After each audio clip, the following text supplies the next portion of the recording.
Iba kasi yung ina. Iba kasi yung ina ka. Di ba? Na sinuportahan ka ng mga kabataan.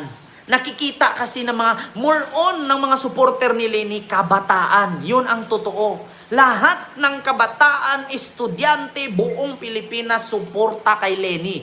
Ngayon ninyo tanungin, kung ako bilang miyembro ng mga teenager, ng mga kabataan, or mga youth for Christ, tanungin ninyo kung si Sarah gusto nyo bang suportahan. Mga kabataan, tanungin ninyo kung gusto ba nilang si Sarah suportahan nila. Nakakita ba kayo ng nanay na nununtok ng sheriff? Na ang sheriff wala namang ginawang masama yun, kundi sinunod lang niya ang kanyang trabaho bilang sheriff.